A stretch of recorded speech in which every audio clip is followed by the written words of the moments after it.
a todos. Buenas tardes, muchas gracias por haber venido y gracias también a nuestras dos ponentes, África y Raquel, que ahora presentaré con más amplitud. Como digo, bienvenidos a esta charla de la Asociación Amigos del Museo de Getafe, charlas que venimos repitiendo más o menos con una frecuencia mensual. Llevamos acumulada ya 49, está la número 49, y con un único tema eje en todas ellas, que es Getafe, su ciudad, la historia, la cultura, el arte de Getafe. Hemos tenido, pues eso, en torno a 49 ponentes, algunos hay por aquí presenciando la charla de hoy, y hoy pues aumentamos este número de ponentes con dos más. Nuestra asociación, para los que no la conozcáis, nos dedicamos a esto, a difundir la historia y la cultura de Getafe. Nacimos pidiendo y queriendo un museo físico para Getafe y seguimos en el empeño y seguimos trabajando porque esto será una realidad.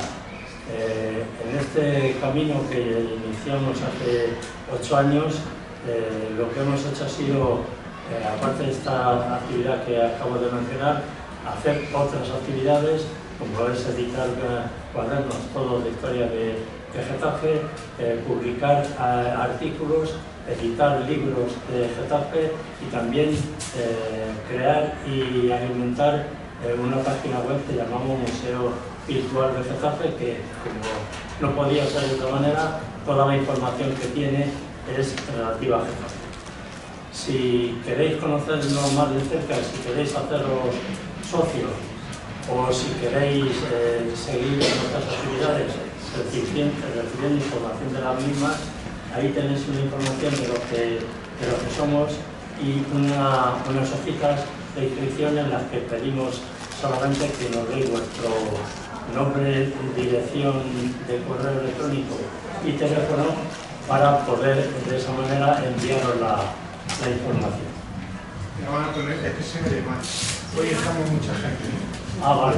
Sí, el aire. Y el aire parece. El aire está puesto. Teóricamente debería funcionar, pero no. Ahora lo veo. Pues yo me quería comentar.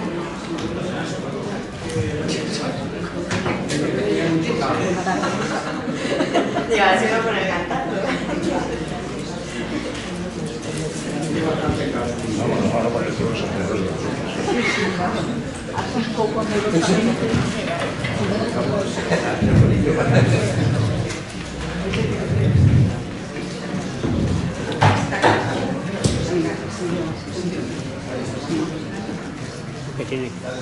Dale otra vez.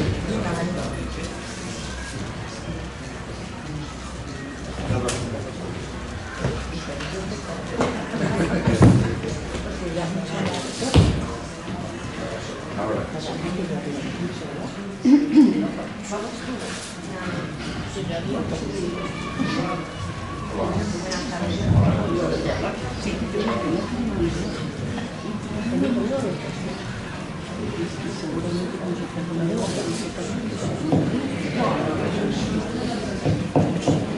Ahora sí, ¿se oye mejor? Bueno, yo estoy seguro que a Raquel y a África las vais a escuchar mucho mejor que a mí, porque tienen la voz mejor y más agradable. Yo voy terminando, decía eso, que si queréis dejarnos vuestros datos, ahí en la mesa tenéis para hacerlo. Bien, la charla de hoy va de algo tan entrañable para nosotros como es el hospitalillo de Getafe. Me apetecería adelantarme algunas cosas que van a decir, pero no, mejor que algunas cosas muy interesantes de la vida relativamente reciente del hospitalillo de Getafe, que afortunadamente se libró de la piqueta, pues que la cuenten ellas en su momento, que lo van a hacer mejor que yo. África Cabrera, que la tenemos aquí inmediatamente a mi izquierda, es licenciada en Historia y archivera de la Fundación Hospital de San José. Actualmente trabaja de coordinadora en la empresa de gestión documental Normadart. Y Raquel Jiménez, también es licenciada en Historia, es archivera y es miembro del patronato del Hospital de San José. Actualmente trabaja de archivera en el Banco de España. Ellas dos han tenido la amabilidad de preparar esta charla. Nos van a hablar de la historia del Hospitalillo, de la inicial, de la intermedia y de la reciente. Seguro que nos van a deleitar con todos sus conocimientos y vamos a aprender cosas muy interesantes del archivo. Le vamos a dar las gracias y termino diciendo que después de su intervención habrá un turno de preguntas para poder aclarar aquello que el público, vosotros y vosotros queráis hacer. Nada más, les vuelvo a reiterar las gracias a las ponentes y os dejo con ellas. Hola, buenas tardes. Yo, sobre todo, yo quería moverme un poco, pero no sé cómo hacerlo. Vale. Así te vas cogiendo tú el cambio.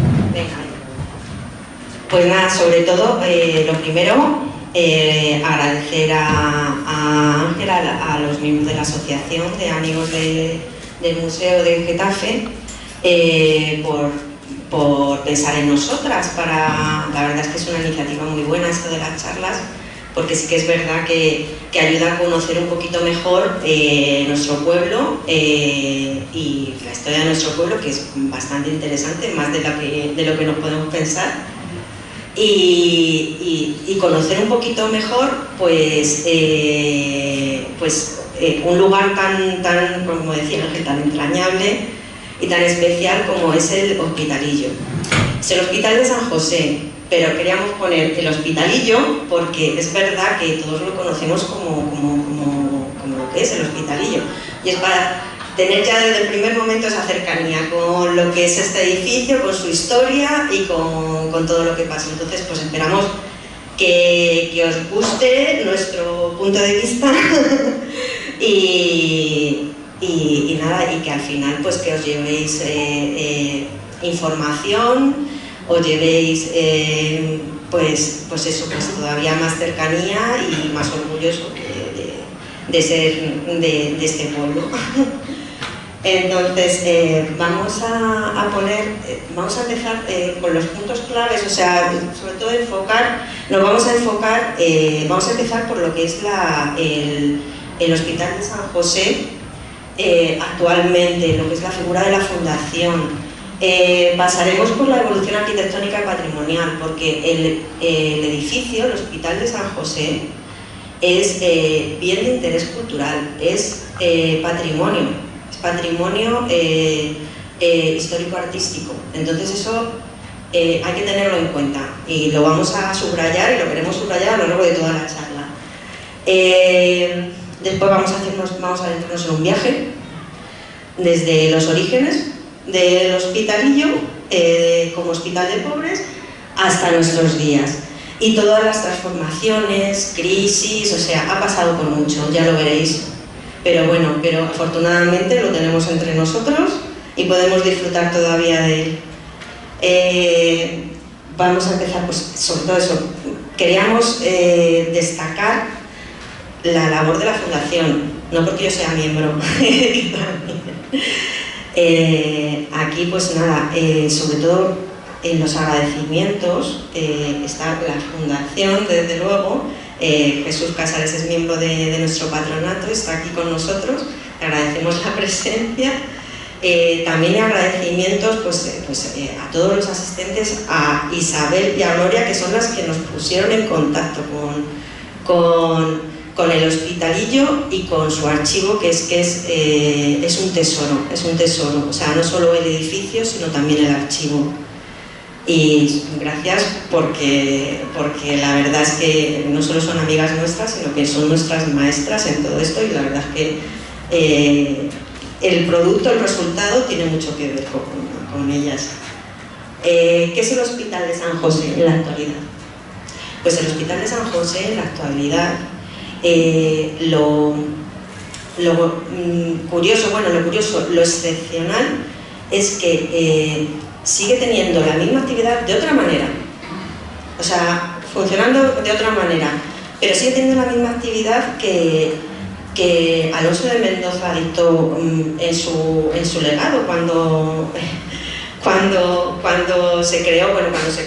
dotó al Hospital de San José allá por el siglo XVI. Actualmente la fundación pues tiene, aquí os hemos puesto pues todas las actuaciones que hace de cara a ser una fundación benéfico-asistencial, es una fundación particular, ¿vale?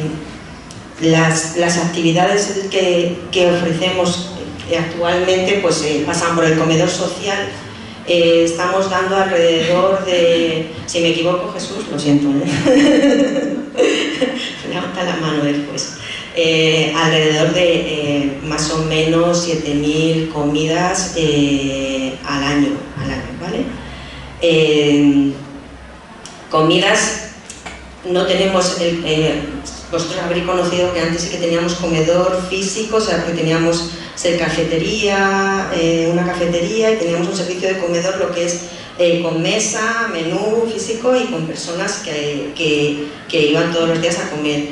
Desde la pandemia, al final eso pues no pudo ser viable, y lo que hicimos fue pues esas comidas ofrecerlas pues tipo catering. Se les da un paquete de comidas, o sea, como los menús se siguen sirviendo, pero ya en otra modalidad, o sea, se les da en paquetes, o sea, pero bueno, se sigue atendiendo esa necesidad. Después, ayudas para necesidades básicas, sobre todo nos lo derivan los servicios sociales del ayuntamiento, que su sede actual es en el Hospitalillo.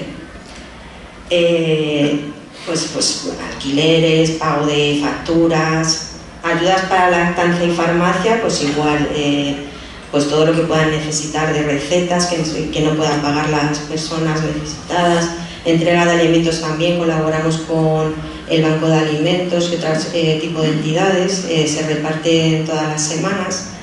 Ayudas técnicas sanitarias, pues igual, tienen reparto de... Se dejan, se prestan sillas de ruedas, muletas. Bueno, yo creo que más o menos todos conocéis un poquito lo que es ahora mismo y vamos a recalcar, ahí vamos, al mantenimiento y conservación. Dicho así, queda así como que le damos un poquito de llana y demás, no. Mantenimiento y conservación de edificios es una de las partes más importantes también de nuestra actividad, y en lo que después vamos a enfocar mi compañera África nos va a dar más detalles sobre lo que supone ese mantenimiento, porque eso tiene que ver con la conservación de nuestro patrimonio, del edificio, de los alrededores y de lo que es el patrimonio arquitectónico que supone el Hospital de San José. Entonces doy paso a África y después volveré con vosotros.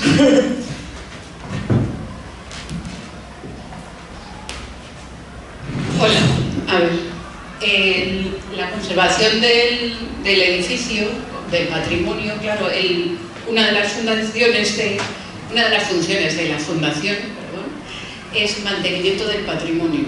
El patrimonio de la fundación consiste en su bien más preciado, claro está, que es el edificio, y todo lo que alberga el edificio, además de otros bienes que pueda tener fuera.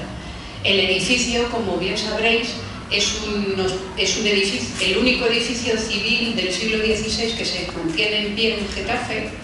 Es un típico edificio de esa época castellano, con un patio central porticado en 2 alturas, en torno al cual se va articulando toda la actividad del edificio.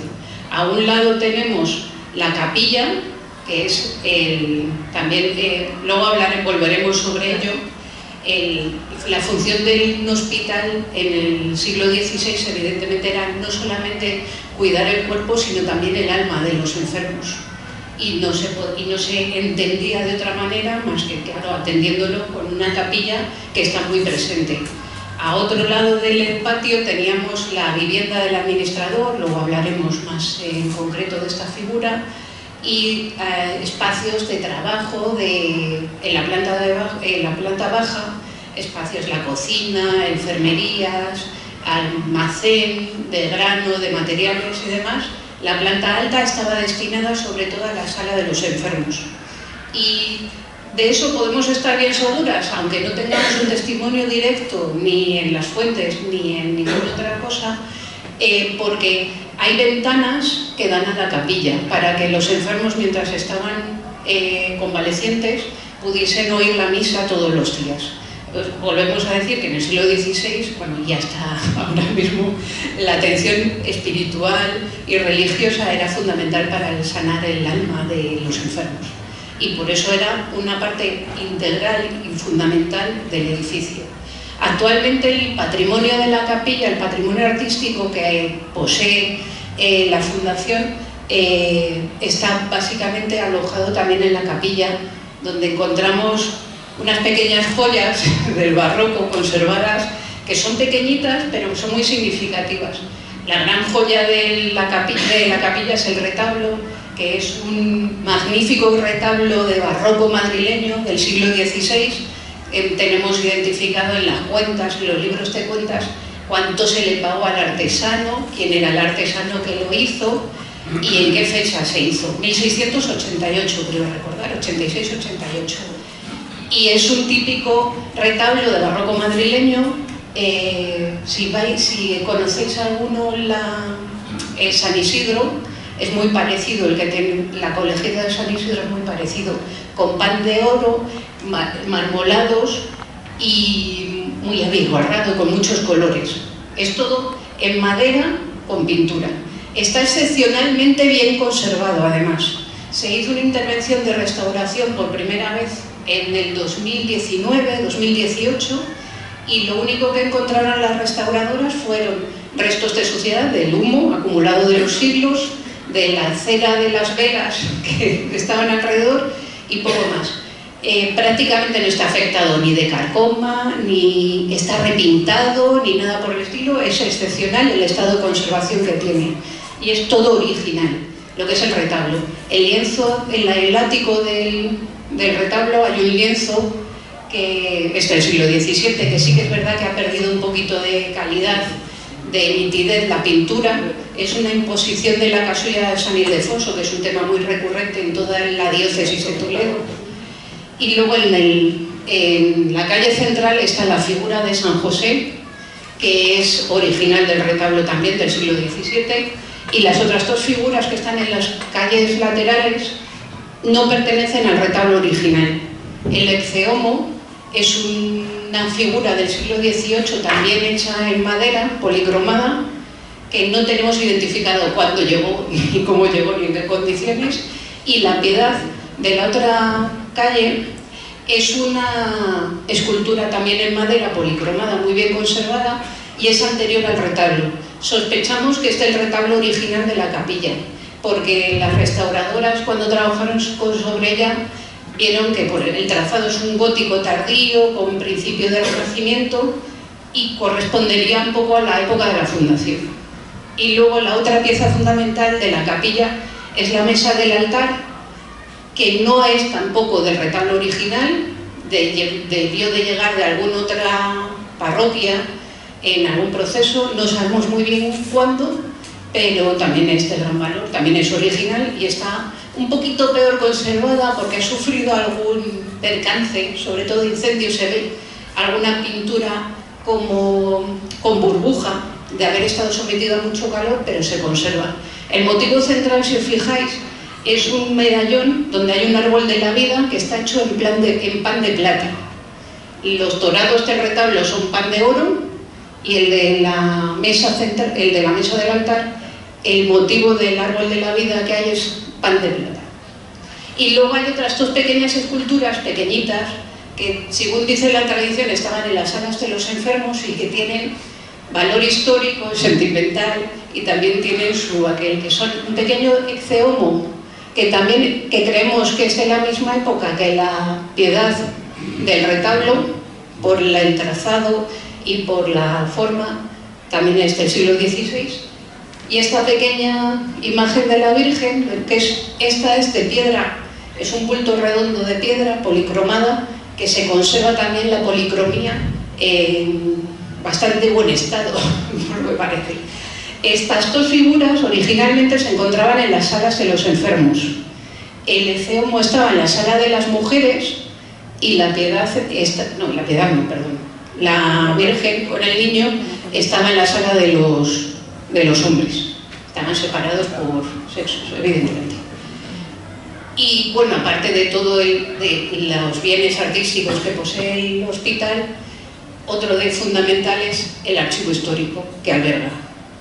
Es excepcional que una institución como esta, fundada en el siglo XVI, mantenga su documentación, como la ha mantenido la Fundación, prácticamente de manera ininterrumpida hasta hoy en día, y tenemos documentación desde su origen, prácticamente. Y en el año 2011 nos encargaron el proyecto de la Fundación para tratar el archivo y nos pusimos Raquel y yo manos a la obra, y de ahí viene nuestra colaboración desde entonces con la Fundación y nuestro conocimiento de la institución desde dentro. Gracias a la lectura y al análisis desde un punto de vista de archiveras e historiadoras de formación, hemos podido trazar una historia de la institución que nos ha dado a conocer cómo funcionaba desde el origen. En la Fundación, esto es un pequeño esquema, una línea de tiempo de la evolución, de cómo ha ido a través de los siglos la evolución histórica del hospital. En 1507, Alonso de Mendoza, que era un mayordomo del arzobispo de Ávila, iba a decir de Toledo, pero no, dictó testamento, y en su testamento dotó a una enfermería para pobres en el hospital de Getafe, para pobres enfermos de Getafe, Griñón y Pinto. Todo parece indicar, no. Alonso de Mendoza tenía raíces familiares muy profundas, sobre todo en Griñón y en Pinto. Y él decidió Getafe, supongo por su posición geográfica y porque también tenía vínculos. Hemos identificado que era un hospital. Primero vamos a poner un contexto histórico para que podáis tener una idea de por qué un hospital para pobres y por qué Alonso de Mendoza dictó un testamento y se le ocurrió eso. No es una manera extemporánea ni es una ocurrencia que tuvo en ese momento. En el siglo XVI y antes, desde la Baja Edad Media, era muy frecuente que se fundasen hospitales desde diferentes instancias para atender a los pobres. A los pobres que no tenían dinero para pagarse una asistencia médica cuando entraban en enfermo o cuando estaban impedidos para trabajar. No había una asistencia social, unos servicios sociales, y entonces, gracias a estas instituciones, se atendían esas necesidades en la manera que era posible. Había hospitales fundados por los reyes, habían hospitales reales.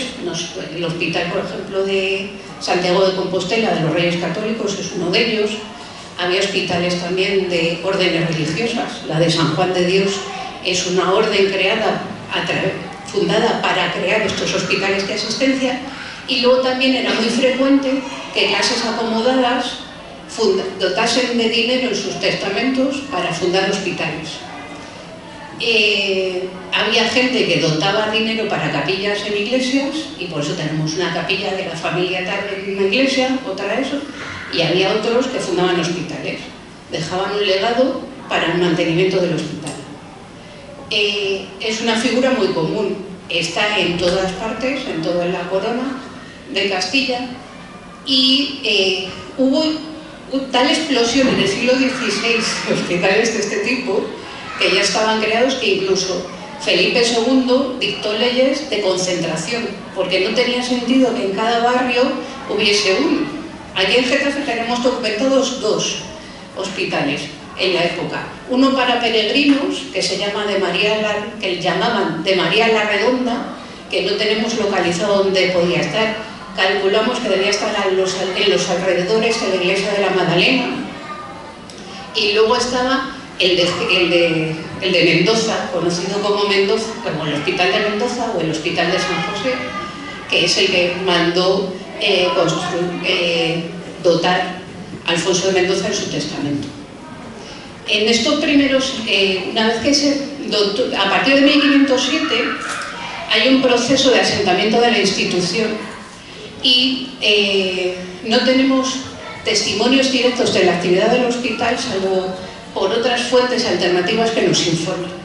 Por ejemplo, tenemos relaciones de fincas, de titularidad, de escrituras de propiedad desde el siglo XV en adelante, que son las escrituras que dejó Alonso de Mendoza para el hospital. Y tenemos también un par de pleitos muy significativos de esta primera época, que es, documentados. Uno que es con el sobrino y principal heredero de Alonso de Mendoza, en el que reclama la titularidad del hospital y de los bienes del hospital que son de él. Se llega a un acuerdo con él y los bienes de que se dotaron en origen de Griñón y Pinto pasaron a ser propiedad del sobrino de Alonso de Mendoza, el licenciado Vivar de Prado, Rodrigo Vivar del Prado, y el hospital se quedó con los bienes que tenían en Getafe. Y luego también tenemos identificado, se hablan en las fuentes, de un pleito con la Orden de los Jerónimos. Alonso de Mendoza estaba muy vinculado también a la Orden de los Jerónimos y reclamaban la titularidad del patrón de la fundación.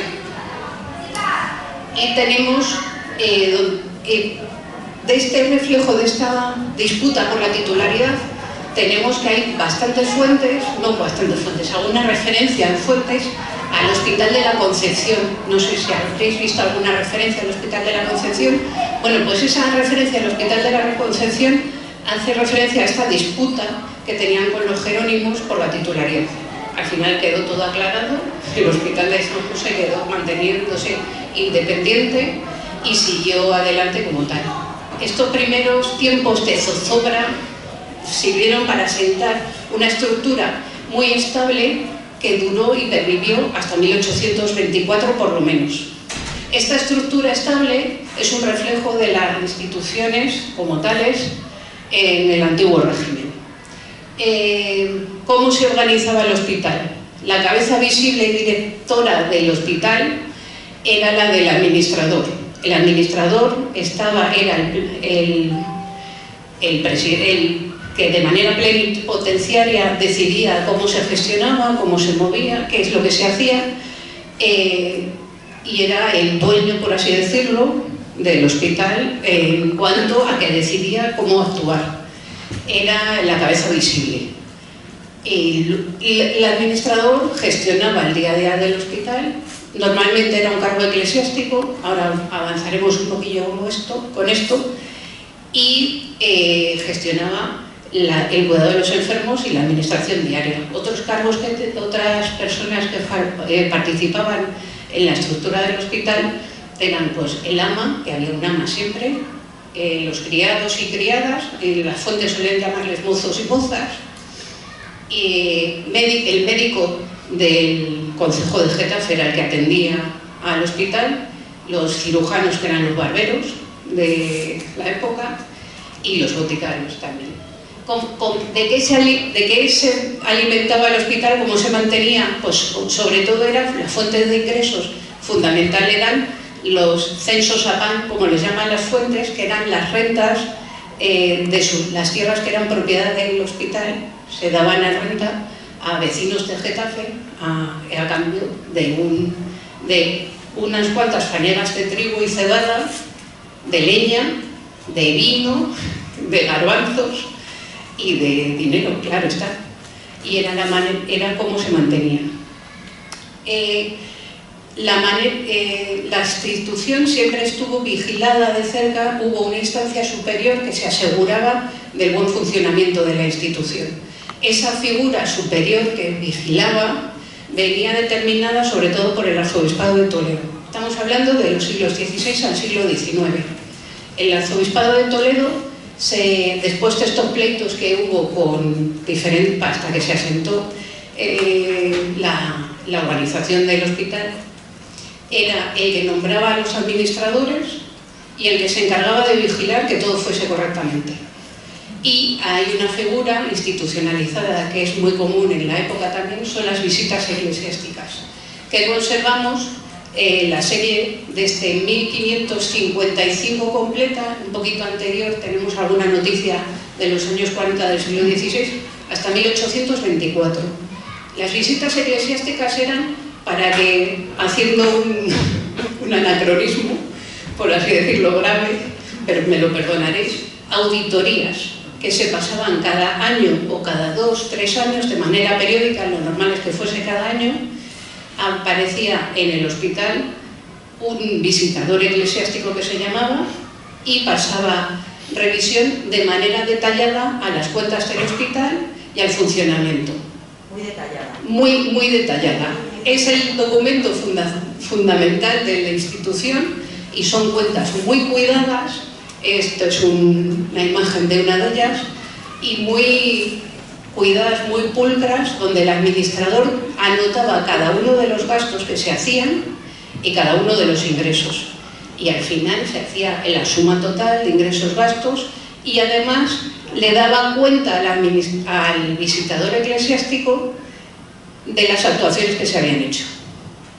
Y el visitador decía si estaban bien o mal, daba las indicaciones de lo que había que hacer para la siguiente visita eclesiástica, le ponía los deberes, casi siempre era cobra las rentas pendientes que tiene sin cobrar y a lo mejor también lo que hacía era orden de mantenimiento del edificio. ¿Qué supone que tengamos esta serie completa? Tenemos todos los gastos del Hospital de San José desde 1555 hasta 1824 documentados, todos, a la espera de que vayan investigadores a vaciar y hacer un listado de cómo se cuidaba a la gente y cómo funcionaba el hospital. Así nosotras podemos ver que los gastos fundamentales, claro, eran la asistencia a los enfermos, que se iban sobre todo en los gastos de alimentación, que dependiendo de la época, pero básicamente eran pan, vino, garbanzos y chocolate. A partir del siglo XVII en adelante se les daba chocolate. Y el gasto en sanguijuelas era también bastante recurrente y demás. Yo siempre hago la broma de que según entraban por la puerta les debían de poner unas cuantas sanguijuelas para que con eso ya iban por delante. Las traían de Fuenlabrada, por cierto, las sanguijuelas. De las fuentes debía de haber charcas, lagunas en Fuenlabrada y era donde más cerca les pillaban y hay muchos gastos en sanguijuelas y en sangrías con sanguijuelas. Pues eso, lo que decimos antes, según la época también, a ver, es importante también tener en cuenta que durante el antiguo régimen, claro, hemos estado diciendo que el gasto y los ingresos dependían de las rentas de la tierra, básicamente, y del huerto que estaba en el patio que hay anexo al hospital, el jardincillo este que tenemos ahora, que hay unos lavaderos y hay esto, bueno, pues eso era la zona del huerto y contaba con un pozo y con una noria también. Están en las cuentas del hospital, están los gastos, están documentadas. La huerta también proveía al hospital de las hortalizas y las frutas necesarias para la atención y también le daban una renta. ¿Cuál es el problema fundamental de la época y de este tipo de instituciones? Que en épocas de bonanza se contaba con muchos ingresos y se podía atender todas las necesidades y se emprendían las reformas del edificio y se podían hacer mantenimientos y demás. Pero cuando venían mandadas, que era cuando más demanda de la población había, porque eran hambrunas, pestes, guerras, el hospital no tenía recursos para ofrecer. Entonces tenemos que cuando más falta hacía, había menos camas para atender, y cuando menos falta hacía, porque había menos demanda, sí que podían ofrecer más recursos. Pero es algo que, bueno, hoy en día también sufrimos, pero que da bastante y que está muy vinculado también a las fluctuaciones. Tenemos documentadas épocas muy duras en el hospital, sobre todo la guerra de sucesión en 1700 debió ser también tremenda, y la gran tragedia en este país, que fue la guerra de independencia, tras la ocupación francesa. Tenemos documentación en la que les dicen: hay que cobrar las rentas porque estamos sin cobrar las rentas, no tenemos nada para ofrecer, y le contesta al administrador que él no puede pedir ninguna renta, cobrar ninguna renta, porque no hay nada para pedir. Porque además, en cuanto nacía una lechuga en el patio venía el ejército francés y se lo llevaba, y no les dejaba nada. Y es una, pues eso lo vemos en las cuentas de, pues eso, de a épocas de mayor necesidad, épocas en las que no se podía atender, y siempre el administrador daba cuenta al visitador diciéndole que él no podía reclamar nada más, porque estaba en situación desesperada todo el mundo. Es, pues eso, la época que marca y cómo funcionaba. Bueno, lo de la localización sí que es verdad que se me ha pasado a decir que la localización no es baladí, está al borde mismo del Camino Real que comunicaba Toledo con Madrid. Está entre los dos barrios tradicionales de Getafe, el de la Iglesia Grande y el de la Iglesia Chica, el de la Magdalena y San Eugenio, atendía a los dos, y está en el puro centro de Getafe, que también no es casual, es una elección, bueno, sí, es una elección idónea y muy adecuada, claro. Sabía dónde lotar. Estaba muy bien elegido. A la vista, cualquiera que pasara por Getafe podía pasar por allí. Que no se nos olvide también que los ingresados en el hospital eran de Getafe, tenían que ser vecinos de Getafe. Los peregrinos eran atendidos en el otro hospital, el de María la Redonda, que era como para los transeúntes. Aquí se albergaba a los de Getafe. Y bueno, los cuidados, pues eso, eran sobre todo gente pues en estado de inanición casi siempre, o enfermedades pues ya terminales prácticamente, y solamente se les podía ofrecer un cuidado de consuelo en sus últimos días, que era la función principal del hospital. Y bueno, se mantuvo el hospital en esta función hasta 1924, por lo menos, que tenemos documentados. Son 3 siglos de mantenimiento de la institución sin alteración prácticamente, hasta que llega el periodo de la desamortización en el siglo XIX. La desamortización, como bien sabréis, es un proceso que se lanzó desde el reino, desde la corona, para modernizar la propiedad de los bienes muebles. La primera desamortización la lanzó el gobierno de Godoy durante el reinado de Carlos IV en 1794, y se lanzó justo hacia las instituciones como el Hospital de San José, hacia las instituciones de beneficencia y los hospitales para pobres. Y en este caso, el Hospital de San José se salvó de este primer proceso de desamortización, y tenemos documentada, sobre todo en el Archivo Diocesano de Toledo, la justificación por parte del administrador de esa época, del hospital, del médico, de las grandes autoridades del municipio, explicando la importancia del hospital para Getafe, de la labor fundamental, y no se podía permitir perder esa actividad. El caso es que no sé si sería por esa correspondencia encendida, sobre todo del médico titular de Getafe, apasionada también. El caso es que se salvó ese primer envite. Lo que no se salvó fue la siguiente desamortización. Creemos que fue la de Mendizábal, porque se corta ahí la documentación. Hay una laguna en la documentación desde los años 20 hasta los años 60. La desamortización de Mendizábal se lanzó en el 35. Habría que hacer una investigación más más centrada en esto, pues es un proceso clave. Y bueno, pues sí que aquí es un punto de inflexión. Pasamos de esos años de 3 siglos de que se ha mantenido inalterable la institución.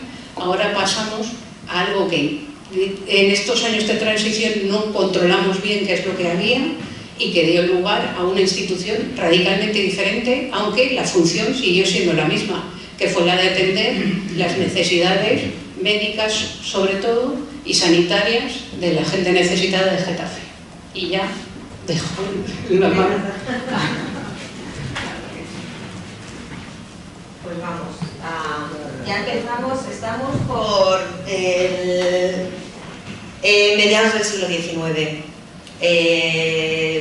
Estamos en una etapa de crisis y lo que es también el contexto hace que haya cambios en la organización. O sea, ya con la desamortización, el tema, o sea, ya no se depende del arzobispado, o sea, no va a haber, el arzobispado de Toledo no hay que rendir cuentas ante él, o sea, se crea, empieza a funcionar la llamada Junta de Patronos. La Junta de Patronos tenemos documentación en el archivo desde 1865, ininterrumpidamente desde 1879 hasta ahora, ¿vale? Lo que es el funcionamiento de lo que es esa Junta de Patronos. Aquí ya se forma el corpus de un órgano colegiado que dirige el hospital. La figura del administrador ya no va a ser la cabecera, o sea, sigue habiendo un administrador, pero el administrador tiene que rendir cuentas a solo gestionar, tiene que rendir cuentas a la Junta de Patronos. Y la Junta de Patronos siempre va a haber alguien, una instancia superior que fiscaliza. En este caso ya nos vamos al entorno, al ámbito provincial. Dependiendo de la época, porque esto ya te digo que o sea, en el contexto en el que se mueve esta Junta de Patronos, está la época de que había, no sé si os suena lo del turno de partido, entonces dependiendo de qué partido gobernaba, se llamaba o Junta Provincial o Junta Municipal. Es lo mismo, más o menos. O sea, ante quien lo rinden es lo mismo. Y hay una confusión, creemos que cuando se habla, porque el sello, con el sello de Junta Provincial es ante quien rinde cuentas y demás. Tenemos los libros de actas de patronos, como ya os he dicho. Aquí ya se menciona, aparece la figura de los patronos natos. Ya existían, ¿vale? Pero aquí ya están como institucionalizados, o sea, está ya reglamentado, están como los estatutos. Y los patronos natos son el alcalde, a día de hoy funciona igual, el alcalde y el párroco de la Magdalena. Esa figura de patrono nato siempre es, o sea, es en función del cargo, no es en función de la persona. Los miembros de la Junta de Patronos y el resto pues son figuras, o sea, vecinos de Getafe. La Junta Provincial de Beneficencia, pues eso, al final lo que nos indica es que ya estamos ante un órgano colegiado, que es la Junta de Patronos, y pasado el tiempo lo que hace es que en función de las reales órdenes que se hacen, que se publican, ya aparece lo que es la figura que es actual, que es la Fundación de Beneficencia Particular. O sea, es lo que hablábamos en principio, es una entidad privada. Es una entidad privada desde el principio, lo que pasa es que ya le damos naturaleza, carta de naturaleza. Aquí realmente sobre la que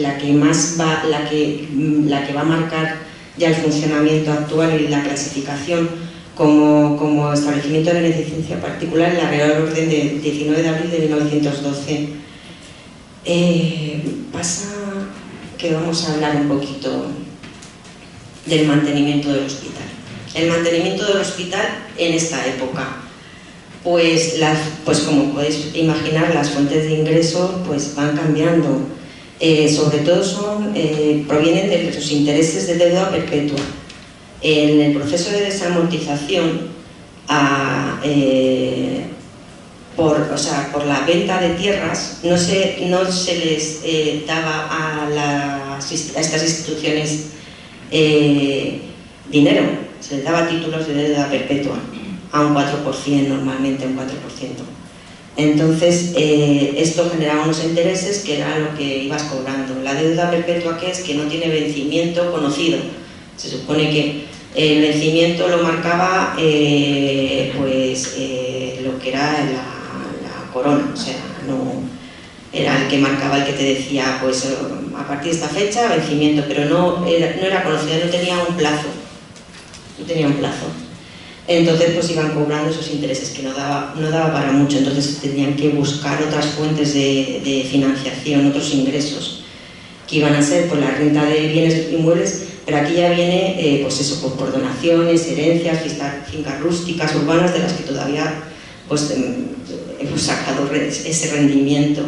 Se hicieron actividades ya avanzado el siglo XX, como una tómbola, la tenemos documentada en 1941, un festival taurino que sacaron, me parece que recaudaron 10.000 y pico, 10.110 pesetas, no estaba mal para la época, Y sobre todo el alquiler de espacios para otros usos. El hospital seguía funcionando. El hospital hasta 1971 no se descataloga. Y hasta 1965, o sea, en 1965 todavía existían 2 personas registradas como enfermos. Como podéis suponer, eran personas pobres, de necesidad, que iban ahí a morir. Entonces, hasta que estas personas podían estar hasta 100 días de estancia, como máximo. Hemos documentado. Lo que os hablaba de el alquiler de espacios para otros usos. Os voy a hablar de, nos parece curioso este episodio yo creo que os sonará, que hubo en su momento, bueno, no sé si algunos, una escuela de sargentos oficiales de la Guardia Civil, finales del siglo XIX, y principios estuvo unos años. Aquí es el auge y la creación de la Guardia Civil por Luque de Armada, se fueron haciendo establecimientos en cada uno de los municipios. Entonces se pensó en algún espacio que pudiese albergar esa escuela, porque necesitaban alojar a los oficiales y necesitaban darles clases, darles la formación. Entonces se propuso el hospitalillo, unos espacios del hospitalillo, pero que bien divididos con lo que es el hospital, eso sí que queda bien marcado. Pásame una chuleta, os voy a leer porque es que me parece curioso. Esto lo sacamos del archivo municipal. Pásame las gafas porque no veo.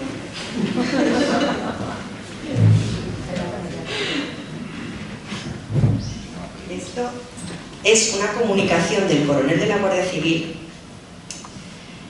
don Manuel Morel y Vega, al alcalde de Getafe. El alcalde de Getafe, como sabéis, era patronato, o sea, que era parte implicada también en no era baladí el que fuese precisamente a él. Esto fue en julio de 1896, en la que manifiesta graves dificultades para encontrar casas de alojo para 41 alumnos del colegio, y plantea la necesidad de cesión gratuita de un edificio que reunirá las condiciones para alojamiento de los alumnos, sección de tropa y, si fuese posible, contase con los locales apropiados para el desempeño de las clases y establecer las oficinas. Y aquí viene la literatura. Pero alguien se acordó del hospital, edificación antigua, sólida, inmensa, de largas crujías, de espaciosas y amplias estancias, siempre en su casi totalidad desocupadas por el número pequeño de enfermos que allí se reúnen. Y entonces fue cuando la corporación municipal, por conducto de su presidente y patrono nato del hospital como alcalde, don Laureano Cervera, se dirigió al patronato, y entonces fue cuando se formalizó el contrato civil de arrendamiento. Nosotros también tenemos documentado en la serie de actas.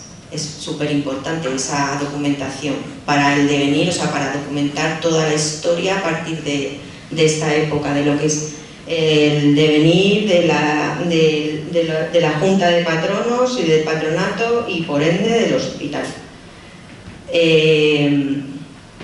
Pues estuvo una temporada, se comprometieron, porque esto era un contrato de alquiler, se comprometieron a dar 1.000 pesetas al año por el uso de la sala. Lo que pasa que tuvieron que acometer obras que se hizo cargo el ayuntamiento. Entonces se acogieron a eso para no pagar. Y de ahí pues vino un pleito que se determinó a favor del Hospital San José por reclamación de cantidades que eran de un total de 4.000 pesetas, que era lo que debían, y que al final fue a favor de... Tampoco 4.000 pesetas tampoco nos llegó a mucho, pero bueno, que ahí está. Y otros usos. Estos son planteamientos, no tenemos documentado si se llegó a hacer o no. La clínica de urgencia me parece que no. Y la subbrigada sanitaria se llevaba mucho en esa época, era igual alojamiento, alojar ahí lo que es el tema de pues, tener ahí el médico para que actuase el médico del ayuntamiento, ¿vale? De la corporación municipal. Entonces sí que llegaron a un acuerdo en 1925 de una sala aparte derecha del piso bajo de este hospital, entrando por la puerta que da al frente a la calle Madrid. Según entras, derecha. Y curioso es que hay una presentación de instancia suscrita por el médico don José Sánchez Morat y Martín, que es súper famoso, para plaza del jefe médico de la subbrigada sanitaria. No tenemos noticia de si, o bueno, no hemos tampoco profundizado, de si efectivamente se llegó a funcionar. Entre medias que nos llega, que tenemos la guerra civil. En la guerra civil ya, pues, como comprenderéis, pues hay un cese de la actividad. Se utilizó el hospitalillo como granero, como prisión, y cayó pues en una crisis total de hecho se suspenden las cuentas lógicamente hasta 1938, en el que fueron rendidas por una administradora provisional, Concepción Benavente. Concepción Benavente fue la administradora provisional, que es la que proclamó que no podía cobrar las rentas porque no había. No había, estamos igual, estamos en una crisis profunda. Y el estado del edificio había quedado en un estado ruinoso, que lo que se necesitaba era ingresos para restaurar, para obras, para mantenimiento, sobre todo pues, para poder habilitar otra vez lo que es la actividad del hospital. Seguía habiendo enfermos, porque sí que hay enfermos, ya os digo que hasta 1965, pero ya se ve que ya va en declive, y el final de la actividad hospitalaria la marcan pues estos dos últimos enfermos, que en 1965 pues, dejaron ya de permanecer en el hospital, vamos, murieron allí. Y en 1971 ya es el cese total, se desclasifica o descataloga el hospital del catálogo de Madrid que había, pero fijaros, o sea, desde sus orígenes hasta ahora siguió resistiendo hasta que en 1971 ya dejó de funcionar. ¿Qué hacemos? Nos remontamos ya, o sea, estábamos con el estado ruinoso, estaba en declaración, o sea, hubo un informe incluso de declaración de ruina en los años del arquitecto municipal que decía más o menos que le restaba valor al solar el edificio. Y nada, gracias a Jesús Prieto, que lo tenemos aquí presente, el primer alcalde de democracia, pues se pudo relanzar y se pudo reconstruir y restaurar el edificio. Gracias a los esfuerzos que tuvo y a la iniciativa a través de José María Pérez Peridis, ya sabéis, fundador el organizador, coordinador, director de la Escuela Taller de Oficios Aprender Haciendo. Lo hizo con mucho cuidado, respetando el valor histórico y arquitectónico original. Se nota porque utilizaron, en la medida de lo posible, los materiales originales del edificio. Entonces ahí tuvieron mucho cuidado en respetar no solo la estructura original, sino los materiales, en la medida de lo posible, utilizar los que tenían en origen. Y la restauración, la verdad es que, bueno, a la vista es buenísima. Se han hecho otras actuaciones, sobre todo por la actual, a través de la actual Junta de Patronos, del actual patronato, se han hecho muchas actuaciones en cuanto a restauración de otros espacios del edificio, por mantenerlos. Eso es una labor que seguimos haciendo. Y vuelve a su actividad asistencial, o sea, volvemos otra vez al principio. Sigue haciendo la misma labor con otros medios, de otras formas, pero la labor es la misma. El Hospitalillo, a través de un convenio que se hizo con el Ayuntamiento en 1985, que se ha ido renovando, de cesión de uso, pues es sede de los actuales servicios sociales del Ayuntamiento. No solo del Ayuntamiento, sino que se han hecho convenios y cesión de espacios con otros organismos, otras entidades de actividad social y asistencial vinculadas con la Iglesia. La Delegación Diocesana de Migraciones, por ejemplo, también tiene ahí unos despachos para atención en este caso, pues de los inmigrantes necesitados de la localidad. Y llegamos al final. Sobre todo lo que queríamos poner en valor es eso, que por todo lo que ha pasado, y lo tenemos todavía entre nosotros, y no solo eso, sino que se conserva, o sea, no solo el edificio, que es una joya en sí mismo, que ya os he dicho que está declarado como bien de interés cultural por la Comunidad de Madrid, ¿vale? Sino que es un lugar vivo, o sea, que todavía funciona, todavía tiene actividad. Su actividad de origen todavía sigue sirviendo a los demás. Entonces, pues, sobre todo queríamos acercaros a su historia, y que lo tengáis, pues eso, pues que tengáis más conocimiento de él, y que os haya ayudado y os haya servido a través de todo el recorrido que hemos hecho, pues para que os sintáis orgullosos también de pertenecer, pues eso, de que es un municipio pues que todavía tiene un edificio como es el Hospitalillo, que es patrimonio arquitectónico, que es memoria documental, porque el archivo es un tesoro. O sea, todo lo que os hemos dicho es porque tenemos el archivo para poder documentarlo y para poder difundir todo lo que ha sido.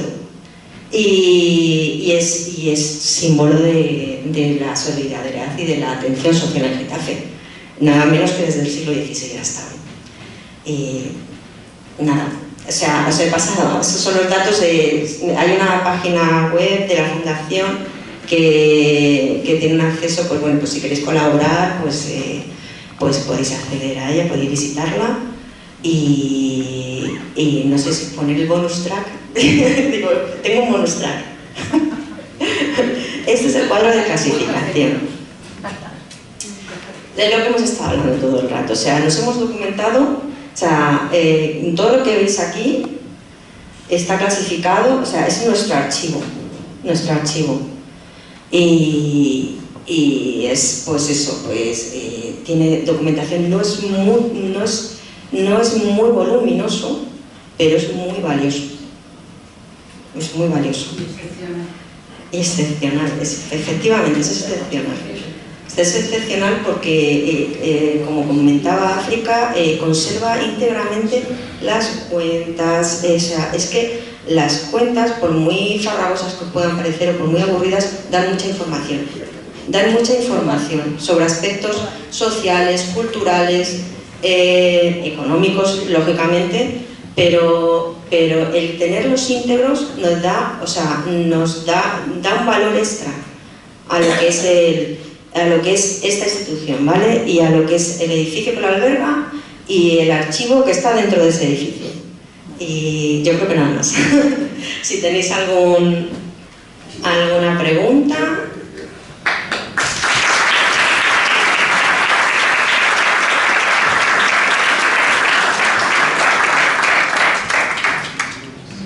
Vamos a organizar el turno de preguntas. Sí, un momentito que yo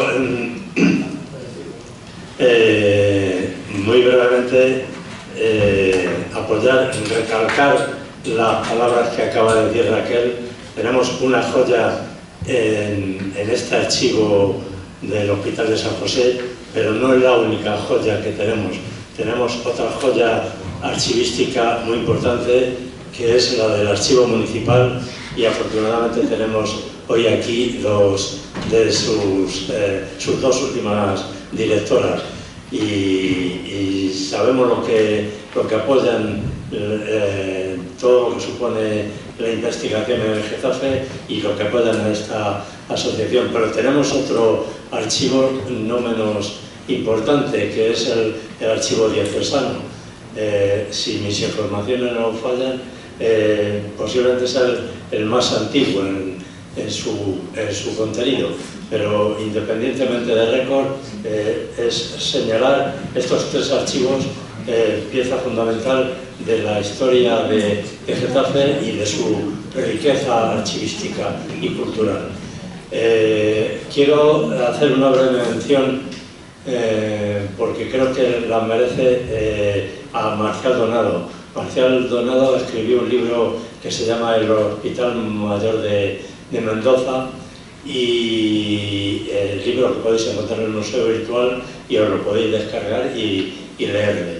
En su momento se editó hace posiblemente unos 30 o 40 años, y edición en papel ya raramente se encuentra, pero está escaneado y lo podéis descargar. Marcial Donado, con quien me precio de comunicarme con frecuencia, reivindica una cosa, o dice, habla de su aportación en su contribución a que el hospital del Getafe, el Hospitalillo, no se derribase. Él hace mención siempre a una publicación que está ahí, está en las hemerotecas, que hizo allá en los años 80, relativa al estado en el que se encontraba el Hospital de Getafe y propugnando su mantenimiento. Afortunadamente, y tenemos aquí quien puede atestiguar de primera mano aquello, hubo una petición de que el archivo fuese demolido, pero yo no voy a entrar en esos detalles, porque seguramente saldrán en las intervenciones. Yo ya me callo, tomo nota de las palabras que vayáis pidiendo, y vamos a ver, tenemos aquí, vamos a dar prioridad a Jesús Prieto, a quien le agradecemos su presencia. También en el capítulo de agradecimiento, volver a agradecer a Raquel y a África por la que ya es su charla ya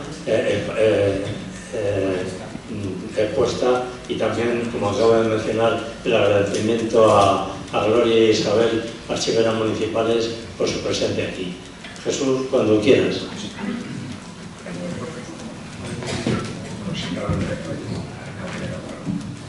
Buenas tardes a todos y buenas tardes a vosotras que habéis hecho el trabajo. Felicitaciones por vuestro trabajo, por vuestra exposición, y es una contribución excelente a nuestra historia y a la hospitalidad. Ahora, la historia luego tiene las realidades y muchos apuntan muchos méritos, a lo mejor sin tenerlos. ¿Cuál era la realidad en el año 79? La que yo sé y me encontré. Un proyecto de derribar el Hospitalet. Yo lo vi, lo tuve en mis manos, no me lo contaron. Y nos ofrecieron al ayuntamiento los bajos comerciales de ese edificio donde se iban a hacer apartamentos y locales comerciales. Esa es una historia. Y otra historia es que no había, en la junta directiva probablemente existía, y la fundación. Yo fui alcalde y nunca hubo una reunión de la fundación en los 4 años que fui alcalde. Ni una sola reunión. Ni una. Pues la historia tiene luego sus condicionantes históricos del momento, de la situación que sí importa. Quien me informó a mí del estado del Hospitalet fueron los funcionarios del Ayuntamiento de Getafe. Fueron funcionarios del Ayuntamiento de Getafe. Y yo de forma inmediata encargué como alcalde, esto no lo podíamos saber, a lo mejor lo no, encargué a José María Pérez Peridis que me hiciese un informe del estado del Hospitalet, antes de encargarle la rehabilitación. El informe que pasó a Peridis era de desastre total. La situación que se encontraba desde los cimientos hasta toda la techumbre y todo lo que y la estructura del edificio de las vigas, que estaba absolutamente en estado calamitoso. José María, hay que agradecer a José María que fue contratado por el Ayuntamiento. José María no lo hizo él, fue contratado y pagado por el Ayuntamiento de Getafe. Hizo una labor extraordinaria. Es un experto en rehabilitación, del románico, de otra manera. Hizo una labor que hay que agradecerle siempre y estar ahí. Que ahora, yo tengo que decir otra cosa, pero ahora según venía para acá me ha parado un amigo y dice, ¿dónde vas? Digo, he contado de dónde venía, un amigo de mi edad, y me dice, pues yo sí os hago una cosa en la hospitalilla. Digo, cuéntame qué. No sé primero que lo dice. Dice, poder ir por las mañanas o por las tardes a leer al jardín del hospitalillo. Eso me lo ha dicho más de una persona, que considera que ya no es suyo, que ya no es de Getafe, porque no lo pueden utilizar.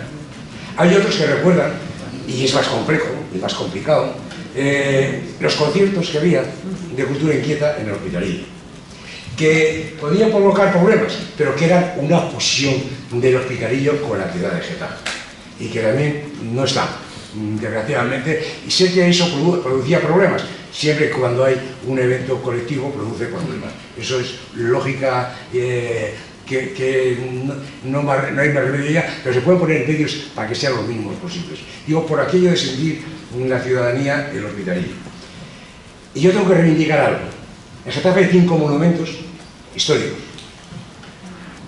la Madalena, el Espacio de San José, el Ricardo de la Vega y el Cerro de los Ángeles. Y la fábrica de Arenas. Tengo que reivindicar algo, que el Ayuntamiento Democrático, en 4 de esos 5 elementos, ha sido fundamental en hacer, y voy a explicar las cosas. Perdonadme que me alargue.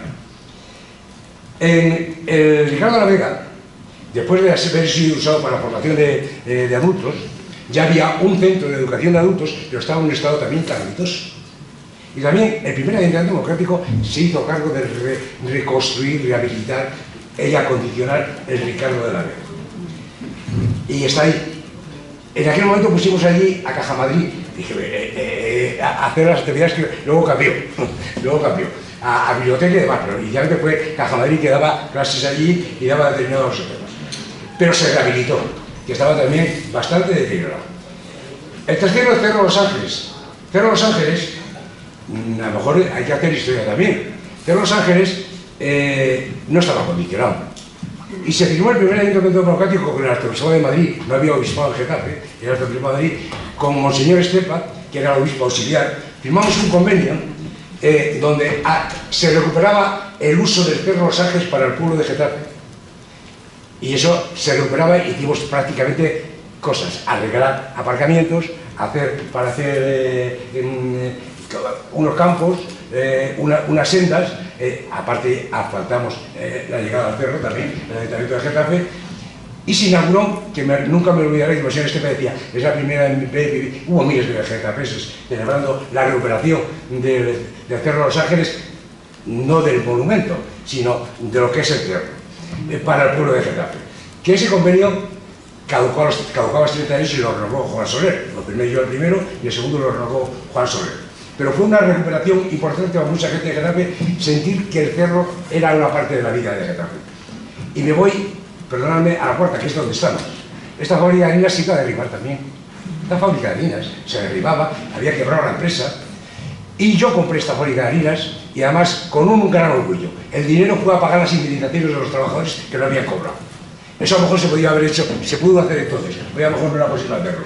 O sea, sí reivindico lo que los accidentes democráticos han aportado a la vida y a la historia de Getafe. Gracias.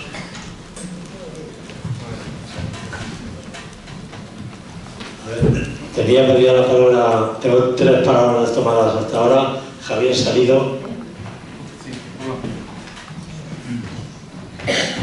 Bueno, muchas gracias.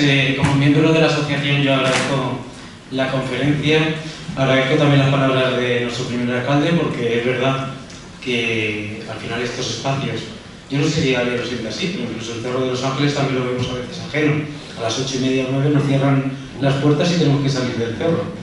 Y algo sentimos también con el Hospitalillo, porque es verdad que hemos vivido allí conciertos de música, teatro, y estaría bien recuperarlo también. También estoy de acuerdo con ello. Yo quería hacer unas cuantas preguntas en relación al archivo. Quizás a mí no me ha quedado claro, a lo mejor yo no he entendido bien al principio, dónde se conservó el archivo durante tantísimo tiempo, cómo lo habéis podido recuperar. Sí, el archivo estaba en el hospital. El archivo siempre es el reflejo documental de la actividad de la institución que lo genera en el día a día. Igual que en cualquier oficina ahora, en el día a día se van generando papeles, ahora ficheros electrónicos que se van guardando. Eso ha pasado desde el origen de los tiempos. Y además en este país nuestro hay una larga tradición de conservar todos los papeles. Desde la Edad Media, en la Corona de Castilla especialmente, hay legislación que dice que hay que conservar todo lo que se documenta. Todo documento hay que conservarlo. Eso que ha generado que es algo que tenemos en nuestro país, que es donde más documentación se ha conservado histórica, y cada institución en el ejercicio de sus funciones ha ido guardando y cuidando sus propios documentos en sus arcas de 7 candados, de 7 cerraduras. Tienen la obligación de hacerlo. Entonces, la documentación, que en ese momento no se llamaba archivo, eran los papeles del archivo, se guardaba en el Bueno, propio lo pregunto hospital. porque sabéis que a veces pasa a formar parte del ingreso de otros archivos, Claro. y no sabéis si en este caso era así. Pero en este caso se ha mantenido siempre en el propio hospitalillo y nosotros nos lo encontramos allí guardado con el mejor esmero que tenían en ese momento los patronos de la fundación. Hace 10 años lo tenían guardado como mejor criterio tenían, y nosotros lo que hemos hecho ha sido darle una organización, una clasificación e instalarlo en materiales que aseguren su correcta conservación, para darle una entidad propia y crear un archivo documental bien clasificado. Y este es el resultado del trabajo de eso. Saber qué es lo que hay y dónde está, que es lo fundamental. Ya está siempre ahí. Hago mis 2 o 3 preguntas porque Ángel está deseando quitarme el micrófono. Se lo quito enseguida. Uno, como arqueólogo me interesa saber si en el propio edificio se han hecho intervenciones arqueológicas que reflejen algo de esta vida que habéis contado. Hago la pregunta y luego ya respondo, ¿vale? 2, llama la atención cómo en la guerra civil no funciona como hospital y sin embargo se hace un hospital de sangre en los Escolapios, que atendió a aquellos niños famosos de la guerra, que es otro tema también importante en nuestro municipio. Y tercero, ¿os habéis planteado en algún momento digitalizar el archivo? ¿Está digitalizado? Para eso están estas subvenciones de la Comunidad de Madrid, que han finalizado ahora el 1 de abril y que a lo mejor podría estar bien para el acceso a historiadores como yo, o a alguien que quiera tener acceso a ello. Suelto el micrófono.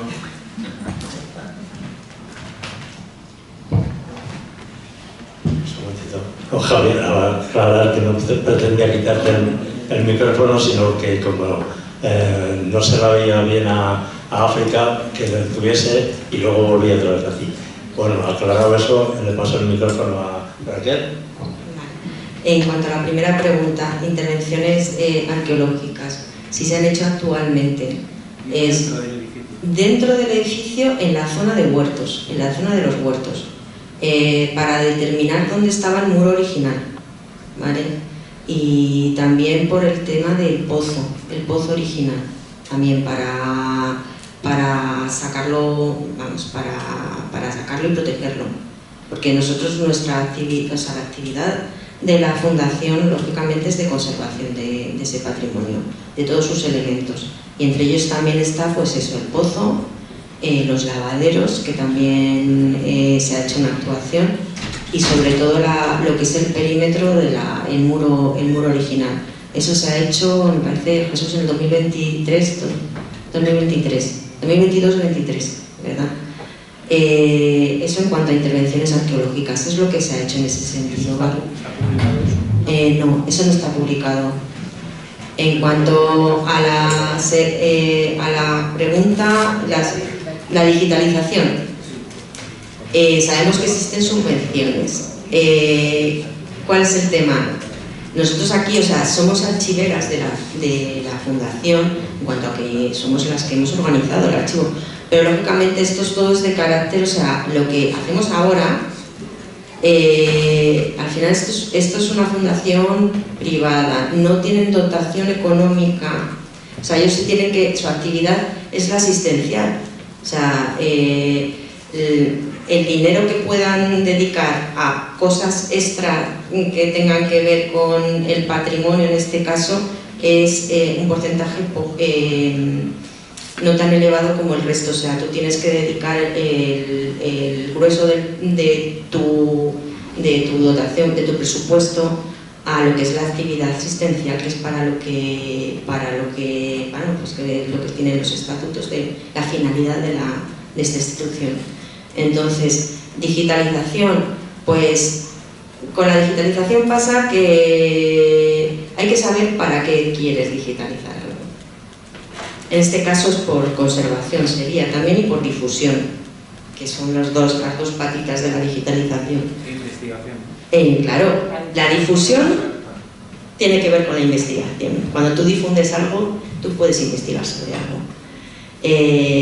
Pero ya te digo que es que al final nosotros nos podemos dedicar puntualmente al archivo, pero tenemos nuestro día a día, cada una nos dedicamos, tenemos nuestro trabajo, y incluso las subvenciones, ya sabes que eso te tienes que dedicar un tiempo, tienes que motivarlas, y después tienes que estar ahí pues para contratar, o sea, por mucho que te subvencionen, al final es un dinero que tienes que gastar en ese propósito y tienes que gestionarlo bien y tienes que estar ahí, o sea, que es un esfuerzo extra, que no te digo yo que en algún momento pues se decida, se haga, porque sí que es una necesidad, sobre todo con determinados libros de cuentas que ya necesitan restauración. Estamos hablando de restauración y después digitalización, o sea.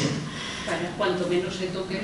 Sí, bueno, hay libros que son muy valiosos por el tipo de documentación, porque son los primeros libros de cuenta, y por no solo por lo que contiene, sino por el continente. O sea, son de letra procesal, son cortesana, y tienen cuenta castellana, que muy pocos documentos. Pero se lee bien. Se lee. Es que está... Hay que tener conocimiento de paleografía, claro. Pues espero que eso te haya... O sea, no es porque no queramos hacerlo, sino porque eso implica un esfuerzo que ahora mismo, pues al final, pues tú tienes que dedicarlo a otras cosas. Y no sé cuál era la otra pregunta. ¿O no había otra pregunta? Bueno, lo de la guerra civil que llamaba mucho. Lo de la guerra civil. Lo de la guerra civil.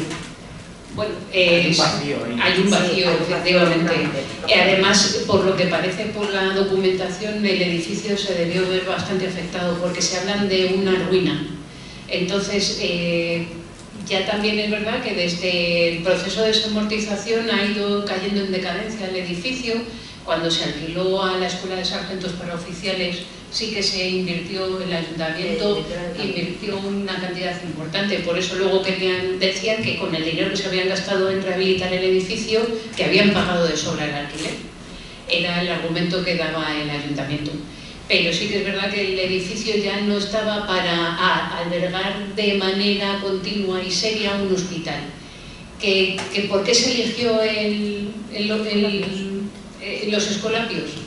Pues supongo que serían las circunstancias del momento, no lo sabemos, no hay documentada, en el archivo del hospital no tenemos nada que lo hayan solicitado, que se haya solicitado. Sí que es verdad que actas. se utilizó como prisión y como granero. A lo mejor también valoraron que era más prioritaria una cosa que otra, a pesar de la tradición hospitalaria, que por poco que tuviese algún instrumento tendría el Hospital de San José, pero el caso es que no se hizo. ¿Por qué? Pues no lo sabemos, por lo menos no hemos alcanzado a descubrirlo. Se puede investigar, es una línea de investigación. Es una línea de investigación. Y en cuanto a lo de las actuaciones arqueológicas, sí que es verdad que, bien, si eres arqueólogo, has dicho que eres arqueólogo, sabes que antes de cualquier intervención de rehabilitación hay que hacer un estudio arqueológico. Yo entiendo, no hemos tenido acceso a ese estudio, pero antes de la rehabilitación que se hizo en los años 80, tuvo que haber un estudio arqueológico previo. De todas formas, también es verdad, sí es verdad, también es verdad que el edificio es el original, es el del siglo XVI. Y también es verdad que cuando dictó el testamento Alonso de Mendoza, hablaba de dotar a la enfermería de Getafe de un hospital. Es decir, algo había antes, ya existía algo en el sitio, y posiblemente si se hiciese un estudio sistemático arqueológico de alguna cata en algún espacio, posiblemente encontraríamos algo. Igual que en la capilla, en el suelo de la capilla, también hay referencias al traslado de los restos de Alonso de Mendoza a la capilla o a algún sitio de Getafe. Pues posiblemente haya también en el suelo de la capilla restos interesantes arqueológicos. No tenemos ningún estudio arqueológico hecho. Hay una última. ¿El visitador es el de Toledo? El visitador es una figura que tiene el arzobispado de Toledo. Es una institución. Ellos tienen un ejército de visitadores que los lanzan a las diferentes instituciones. Entonces, Es que seguramente que no se ha quedado claro, a los que no lo sepáis, a la época, cuando se hizo el hospitalillo, se fundó el hospitalillo, y hasta 1885 Getafe pertenecía al arzobispado de Toledo. Por eso jurisdiccionalmente venía el visitador de Toledo. Solo en 1885 se creó la diócesis de Madrid, actualmente archidiócesis, que precisamente la creó León XIII. Desde entonces no tenemos otro León. Sí, para que nos hagáis una idea, los visitadores de la Sierra de Madrid eran los católicos también. Claro. Sí, es que no había... los mandaban, los nombraban, eran funcionarios de la diócesis y eran los encargados de hacer estas visitas eclesiásticas. Y tenemos la documentación aquí, pero en el archivo diocesano de Toledo está la otra parte. Tenemos las cuentas, el informe de está la otra copia de las visitas eclesiásticas que se hacían en la época. Y en cuanto a la digitalización, sería muy interesante, efectivamente, por conservar y por difundir. Pero también hay que tener material para digitalizar, hay que tener personal para digitalizar, hay que tener espacio para digitalizar, hay que asegurar que quien digitaliza sabe tratar la documentación y conservarla. En este momento, el archivo del Hospital de San José, de la Fundación, hay libros que están muy delicados, que no se pueden prácticamente ni abrir, porque al pasar las hojas se deshacen. Y claro, ¿qué es lo prioritario? La conservación. Lo primero es la conservación.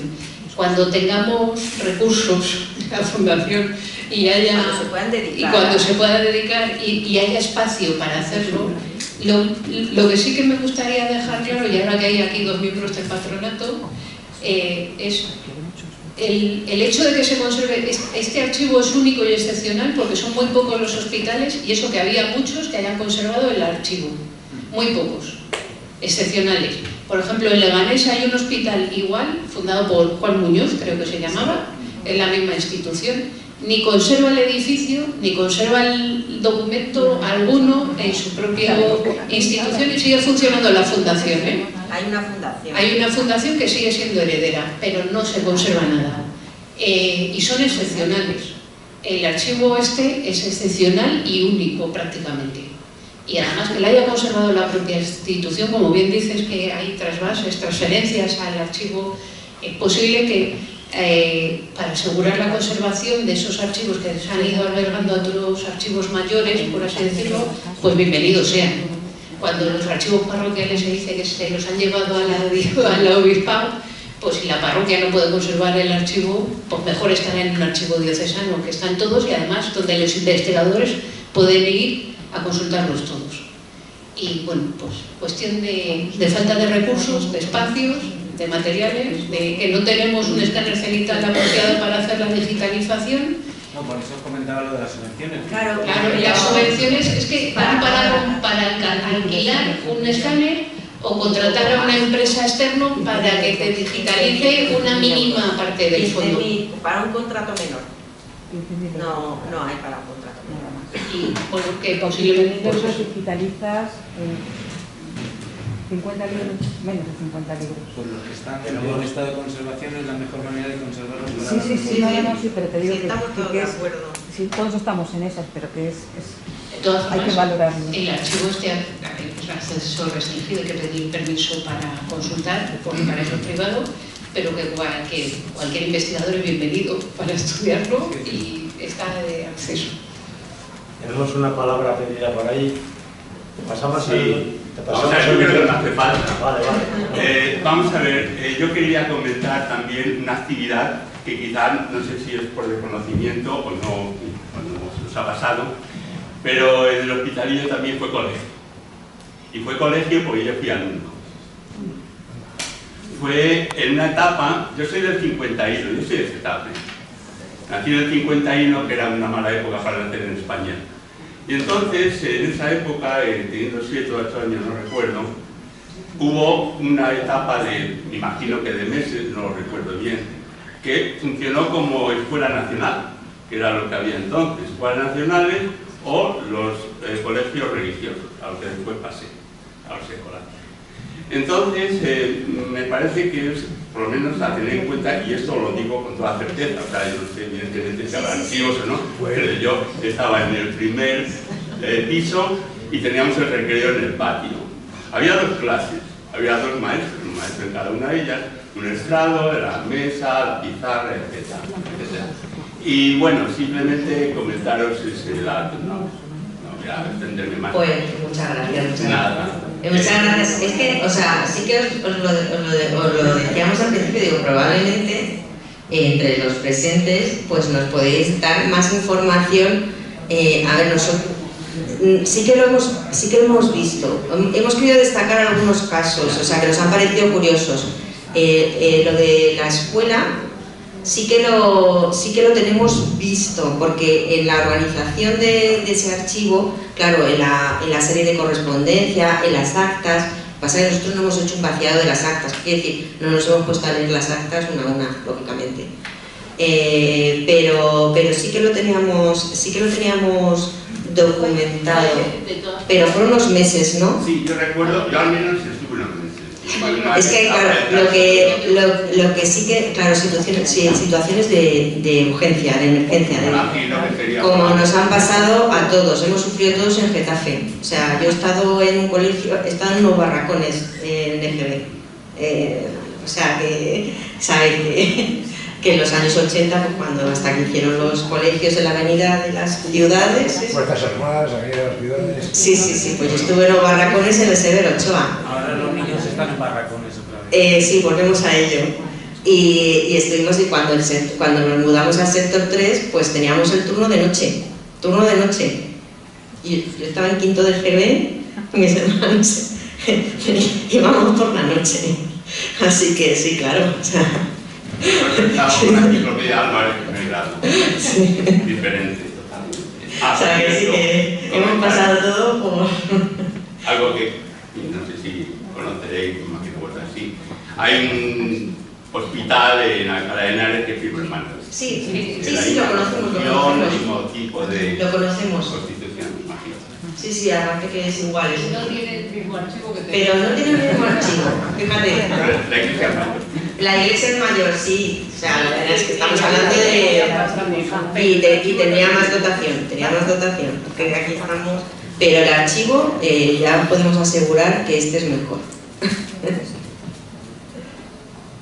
Me alegro que haya hecho el interviniente esta intervención en cuanto a la escuela, porque yo no he estado, yo soy del año 52, pero la recuerdo. Y además para no tomar mucho tiempo y dar la palabra al siguiente, voy a hacer mención a una cosa que igual también consta por ahí. En los años 60, en los años 60, posible que ya metido en los 70, los primeros 70, aquello fue también, sirvió de centro de asociaciones católicas que tenían allí sus locales. Me consta porque lo he vivido, pertenecía a la JOD y la JOD tenía allí su centro de reunión y había otros movimientos, no sé si era Junior o otros que tenían allí también su local. Yo hablo en primera persona de esto porque pertenecí y porque iba allí a las reuniones que teníamos. Pues ahora mismo, según entramos al patio, según entramos desde el zaguán al patio, justo en la pared de enfrente. En el frente, donde estaba el banco de alimentos. En el frente. Si hemos ahora mismo es el banco de alimentos. La puerta de entrada sería esta. Donde se hace la entrega de alimentos. Y aquí había una escalera que hubiera una escalera mecánica que se parte por la restauración. Yo conozco fotos, tengo fotos en las que esa escalera todavía está y que podía servir, esto ya es una suposición mía, podía servir para que los alumnos subiesen a la planta de arriba. Yo recuerdo y con esto termino, de los tiempos en los que iba a este local de la JOD, en la que allí todavía había cajas de botellas de leche y estas cosas, que eran los tiempos en los que en los colegios se daba leche y queso que venía de América. Entonces, yo tengo la intuición, que no es dato, de que aquello ser escuela durante un tiempo no fue durante unos meses, pudo ser durante unos años en aquellos tiempos. Es más, a mí me suena de que haya servido de ambulatorio durante todo un tiempo antes de hacerse el que se hizo de la Cruz Roja enfrente de Centro de vacunación de construcciones y centro de vacunación. Bueno, todos los años había 2 o 3 días a que a todos los hijos de los empleados de construcciones, dependiendo de las fechas, nos vacunaban. Más de arriba, nos vacunaban a todos. Había más palabras pedidas, así que vamos a dar a Alcalá, Juan Manuel, cuando quieras. Creo que va a haber entendido que el coronel que solicita lo del alojamiento de los guardias para la escuela de suboficiales se llamaba Manuel Morelli. ¿Puede ser? Puede ser, sí. No, digo que si tenéis constancia si era familiar del general Víctor Morelli. El que pintó el cuadro perdido del general Palacio, que nadie habla del cuadro perdido. Don Manuel Morel y Vega. Morel. No Morel. Ah, vale. Morel Lo he entendido mal. Sí, otra pregunta, la última ya por mi parte. La Fundación del Hospitalillo ha ejercido a través de los siglos de terrateniente. Quiero decir, aunque las rentas que cobraba a los campesinos o a los vecinos de Getafe se destinaran a la beneficencia, pues estaba ejerciendo de terrateniente. En la actualidad sigue teniendo tierras el Hospitalillo, la Fundación. ¿Y cuándo se vendieron las últimas? Porque hay constancia de que los últimos movimientos urbanísticos de Getafe, cuando la especulación llegó hasta límites insospechados, el Hospitalillo vendió terrenos. Pregunta. Ha habido expropiaciones por obras públicas. Por obras públicas, por el AVE... No, por tierras en los desarrollos urbanísticos. Sí, en los desarrollos ha habido expropiaciones y ha habido, sí, ha habido pues venta, o sea, sí que ha habido venta. La última, pues, no sé, un terrenillo hace poco, lo último. Y ya no tenemos nada más. Nada más.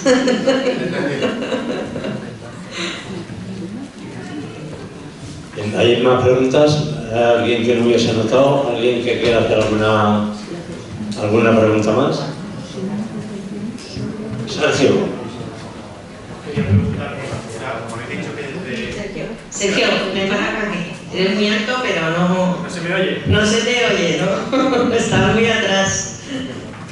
Estás muy atrás. Quería preguntaros por la figura de la Junta de Patronos. ¿Cuántas personas conformaban esa Junta? Porque también es interesante saber quiénes están formando parte de ella. Vamos, yo es con lo que me he quedado de a futuro, eso hay que mirarlo. Gracias. Pues la Junta de Patronos pues empezó con unos hasta unos 9 patronos, o sea, depende de la época. Actualmente somos 7. Y bueno, siempre han contado eso, los patronos natos, que son el alcalde y el párroco de la Magdalena, en función del cargo, que esté quien esté. Luego perdón que interrumpo. También es verdad que han estado muy vinculados con la tradición de Getafe, es decir, las familias más representativas de Getafe tenían representación. Tenemos patronos documentados: Vervaras, Vara, Sacristán, Benavente, Butragueño, muy presentes. Hoy en día no es tanto así, pero sí es verdad que siguen siendo, aquí están presentes, bueno, pero muy vinculadas con las sagas, pero no es tan señalado como la tradición hasta hace 60 años, que ahora sí que es verdad que para la gente de Getafe tiene una vinculación muy importante con la tradición. O sea, vecino de Getafe tiene que ser. Y vinculado con Getafe tiene que estar vinculado. ¿Cómo se eligen, perdona? ¿Cómo se eligen? A propuesta del presidente. A propuesta de la alcaldesa. No, del presidente. No. Del presidente. Porque ahora faltan dos, ¿no? Normalmente había uno. Ahora sí se modificaron los estatutos para reducirlo a 7, que es la cifra actual, ¿vale? Pero sí, esa propuesta o bueno, si alguien se quiere nominar, igual, o sea, uno se puede nominar también, decir, oye, que estoy interesado. Eso es todo por a votación de la Junta, ¿vale? Del patronato, eso se vota. Se vota y tiene que tener la totalidad de los votos afirmativos para nombrar a un patrón. ¿Y la primera mujer patrona? Soy yo.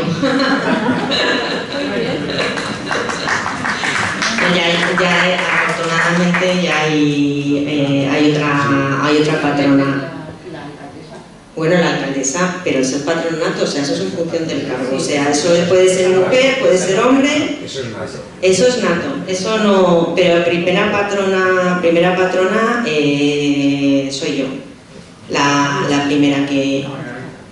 Margarita es administradora provisional. O sea, Margarita, claro.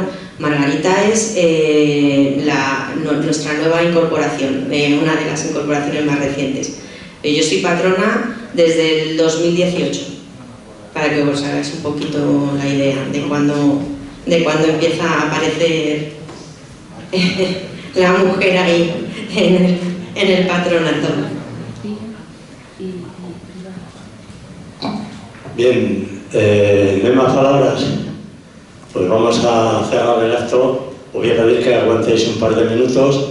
Voy a agradecer de nuevo a las personalidades que nos han acompañado y que ya he mencionado antes, y agradecer a África y a Raquel lo que nos han descubierto de lo que tenemos, que a veces por intuición sabemos que tenemos cosas de mucho valor, pero ellas nos dan información del valor real de lo que hay ahí, y efectivamente es mucho más de lo que parece.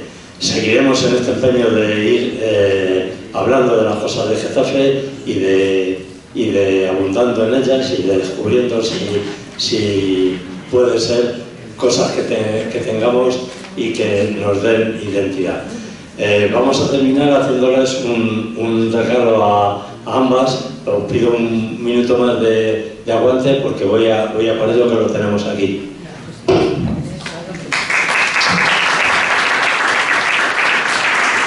Gracias también a los que nos habéis aportado nuevas informaciones sobre los que habéis compartido también información sobre otros usos del hospital. Eso también es de agradecer.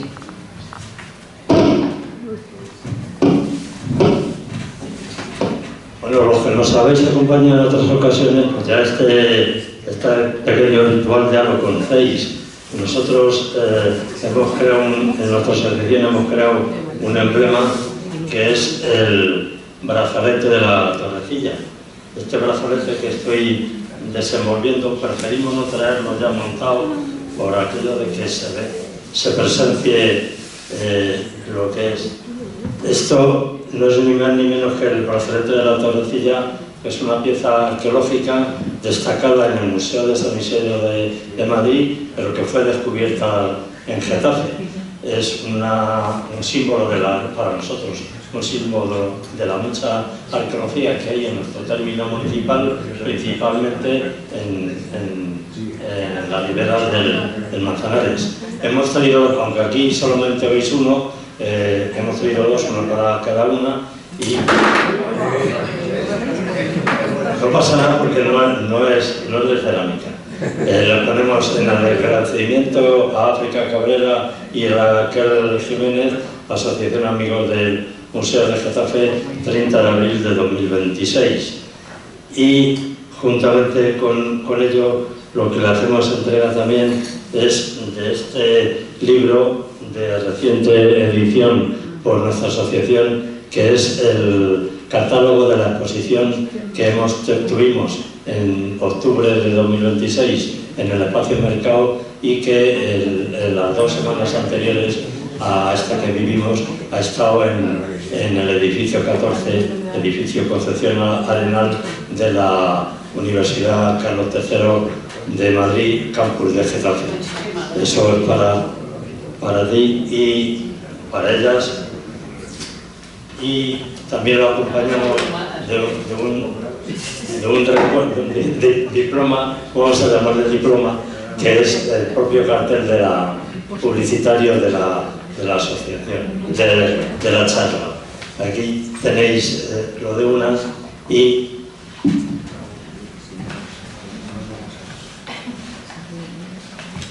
muchas gracias. No era necesario.